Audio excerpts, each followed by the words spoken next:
ಆಧುನಿಕ ಭಗೀರಥ ಎಂದೇ ಹೆಸರು ಪಡೆದು ಕ್ಷೇತ್ರದಲ್ಲಿ ಸಾಕಷ್ಟು ಅಭಿವೃದ್ಧಿ ಕಾರ್ಯಗಳನ್ನು ಮಾಡಿ ಕ್ಷೇತ್ರವನ್ನೇ ಮಾದರಿ ಕ್ಷೇತ್ರವನ್ನಾಗಿ ಮಾಡಿದಂತಹ ಶಾಸಕ ಟಿ ರಘುಮೂರ್ತಿಯವರಿಗೆ ಈ ಬಾರಿಯಾದರೂ ಸಚಿವ ಸ್ಥಾನ ನೀಡಲೇಬೇಕು ಎಂದು ಈಡಿಗ ಸಮುದಾಯದ ಮುಖಂಡ ಹಾಗೂ ನಗರಸಭೆ ಸ್ಥಾಯಿ ಸಮಿತಿ ಮಾಜಿ ಅಧ್ಯಕ್ಷ ಟಿ ಮಲ್ಲಿಕಾರ್ಜುನ್ ಒತ್ತಾಯಿಸಿದ್ದಾರೆ.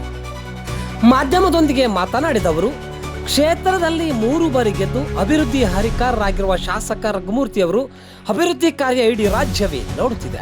ಇನ್ನು ಅವರು ಸಾಕಷ್ಟು ಅಭಿವೃದ್ಧಿ ಯೋಜನೆಗಳಿವೆ. ಮಂತ್ರಿ ಸ್ಥಾನ ನೀಡಿದ್ದೇ ಆದರೆ ಅವರು ಆ ಯೋಜನೆಗಳನ್ನು ಸಾಕಾರಗೊಳಿಸಲು ಸಾಧ್ಯವಾಗುತ್ತದೆ. ನಾವು ನಮ್ಮ ಈಡಿಗ ಸಮುದಾಯದ ವತಿಯಿಂದ ಒತ್ತಾಯ ಮಾಡುತ್ತಿದ್ದೇವೆ. ಶಾಸಕ ಟಿ ರಘುಮೂರ್ತಿಯವರಿಗೆ ಮಂತ್ರಿ ಸ್ಥಾನವನ್ನು ಕೊಡಲೇಬೇಕು ಎಂದು ಮಲ್ಲಿಕಾರ್ಜುನ್ ಒತ್ತಾಯಿಸಿದ್ದಾರೆ. ನಮಸ್ತೆ.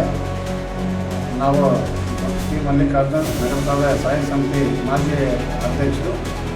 ಈಗ ಸಚಿವ ಸ್ಥಾನಕ್ಕೆ ಪೈಪೋಟಿ ಭಾಳ ನಡೆದಿದೆ ಕರ್ನಾಟಕದಲ್ಲಿ. ಹಾಗೆ ನಮ್ಮ ಡಿ ಸುಧಾಕರ್ ಸಾಹೇಬರು ಉತ್ಸವ ಸಚಿವರಾಗಿದ್ದರು. ಅವರು ಉತ್ತಮವಾಗಿ ಕೆಲಸ ಮಾಡ್ತಾ ಬಂದಿದ್ದರು. ಈಗ ಇಡೀ ವರ್ಷ ಏನೋ ಪರಮಾತ್ಮ ಪಾದ ಸೇರಿದರು. ಹಾಗಾಗಿ ಅವರು